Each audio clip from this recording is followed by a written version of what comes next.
قطر ہے۔ اب آپ نثار احمد انصاری سے اردو میں خبریں سنیے۔ پہلے اہم خبروں کا خلاصہ۔ صاحب سمو امین نے اقتصادی امور کے مشیر کی تقرری کے لیے ایک امیری آرڈر جاری کیا۔ کووڈ-19 کے پھیلاؤ کے تناظر میں نافذ کردہ پابندیوں کو بتدریج اٹھائے جانے کا اعلان۔ ہلال احمر سوسائٹی نے غازہ پٹی میں صحت سے منسلک متعدد منصوبوں کی شروعات کر دی ہے، اور وزارت اوقاف و اسلامی امور نے چند قوانین اور شرائط کے ساتھ 15 جون سے مساجد کو دوبارہ کھولنے کا اعلان کیا ہے۔ پیش خدمت ہے آج کا پہلا نشریہ۔ بسم اللہ الرحمن الرحیم۔ صاحب سمو امیر شیخ تمیم ادہمت آل ثانی نے سال 2020 کا امیری آرڈر نمبر 4 جاری کیا، جس کے عین مطابق شیخ احمد بن جاسم بن محمد آل ثانی کو اقتصادی امور کا امیری مشیر مقرر کیا گیا ہے۔ اس امیری حکم نامے پر اس کی تاریخ اجرا سے عمل درآمد اور اسے سرکاری گزٹ میں شائع کیا جائے گا۔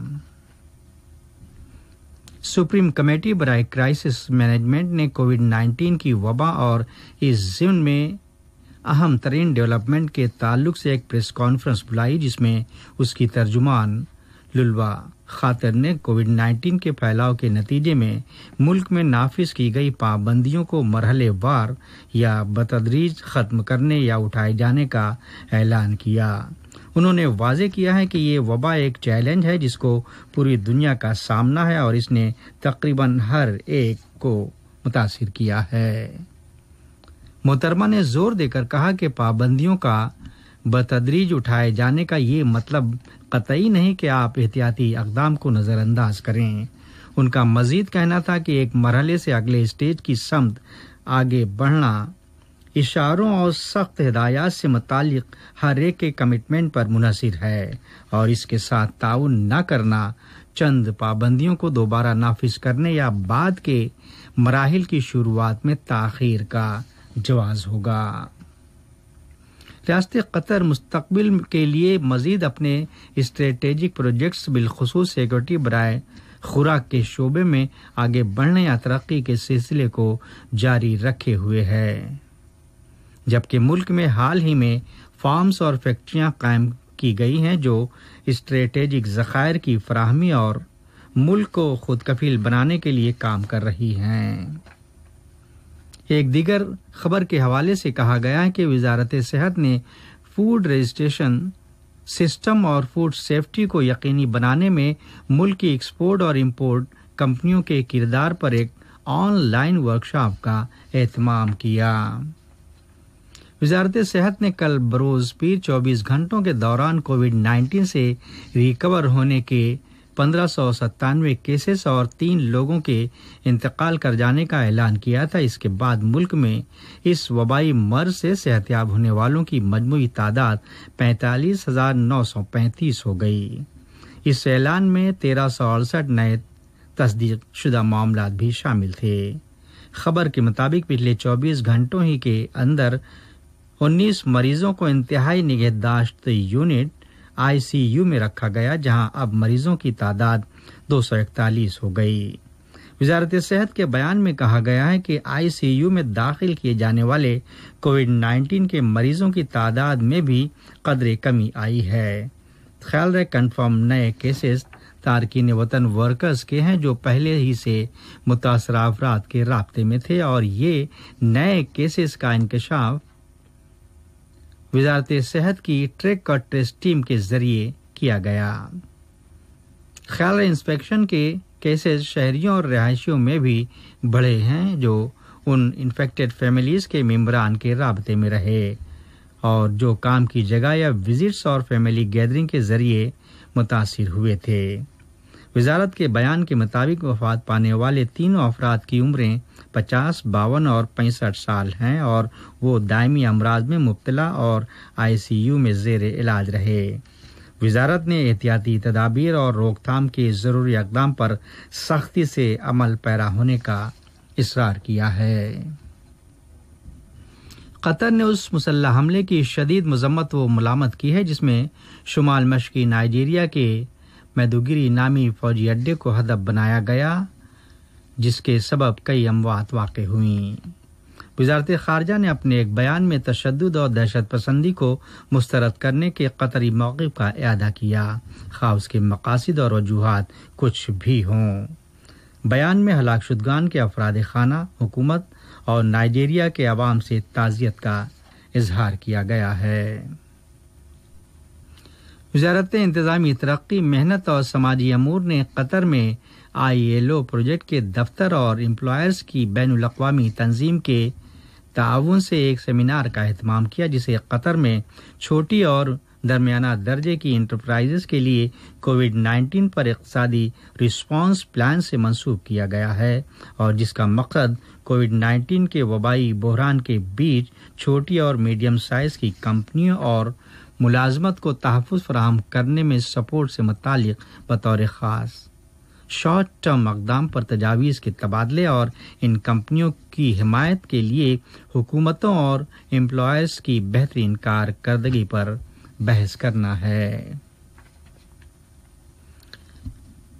وزارت تعلیم و اعلیٰ تعلیم نے کورونا وائرس کی وبا کے باوجود 2019-20 کے تعلیمی سال کو کامیابی کے ساتھ مکمل کیا ہے، جبکہ اس سے دنیا کے زیادہ تر ممالک تعلیمی سلسلے کو روک دینے پر مجبور ہوئے ہیں۔ وزارت تعلیم و اعلیٰ تعلیم کے سیکریٹری جنرل مسٹر ابراہیم بن صالح النعیمی کا کہنا تھا کہ ایویلویشن عمل اور 1 تا 11ویں کلاسوں کے لیے اسٹینڈرڈز کو یومیہ اور ہفتہ وار اسیسمنٹ کی پلاننگ کے ذریعے تعلیمی عمل کے ساتھ متوازی طریقے سے مکمل کیا گیا، جس میں سیکھنے کے تمام اہداف کو ملحوظ رکھا گیا تھا۔ ان کا مزید کہنا تھا کہ فاصلے سے سیکھنے کے وزارت کے آپشن کو ایسے کامیاب ڈھانچے کے ساتھ وقف کیا گیا کہ ای لرننگ کے مقاصد پورے کیے جا سکیں، جس میں بڑی کامیابی بھی ملی ہے۔ یہ خبریں ریڈیو قطر سے نشر کی جا رہی ہیں۔ قطری سفیر برائے جمہوریہ ہیلنگ عبدالعزیز علی النعمہ دوحہ ایتھن تعلقات میں مسلسل ترقی ہونے کی تصدیق کرتے ہیں اور دونوں ملکوں کے پرائیویٹ سیکٹر میں سرمایہ کاری سے متعلق قطر یونان بزنس مشترکہ کونسل کے قیام کے نتیجے میں اقتصادی ترقی ہوئی ہے۔ وزارت اوقاف و اسلامی امور نے جون کی 15 تاریخ سے کووڈ-19 کے عدم پھیلاؤ سے متعلق احتیاطی تدابیر اور حفاظتی اقدام پر مشتمل قوانین اور شرائط کے ساتھ مساجد کو دوبارہ کھولنے کا اعلان کیا ہے۔ اس ضمن میں نمازیوں کے لیے ایک خصوصی ویڈیو جاری کی جا رہی ہے۔ ہلال احمر سوسائٹی نے غازہ پٹی میں life saving medical interventions, supplies اور کیپیسٹی بلڈنگ سمیت صحت کے کئی پروجیکٹ شروع کیے ہیں۔ واضح 4 ملین امریکی ڈالرز پر مشتمل ان خصوصی منصوبوں کا مقصد صحت سیکٹر کی حمایت سے ہے، جو پچھلے 13 سال کے محاصرے کے سبب بری طرح متاثر ہے۔ لیبیا میں اقوام متحدہ کی جانب سے تسلیم کردہ حکومت کے حامی دستوں کی جانب سے عسکری اہمیت کے شہر سرت کے لیے پیش قدمی اور غدار فوجی کمانڈر خلیفہ حفتار کو دارالحکومت طرابلس سمیت مضافاتی علاقوں سے انخلاء کے لیے مجبور ہونا پڑا۔ ادھر وزیر داخلہ فتحی بشاغہ کا کہنا تھا کہ سرت اور جفرا فضائی اڈے پر کنٹرول بحال ہونے کے بعد ہی سیاسی مذاکرات سے رجوع کیا جائے گا۔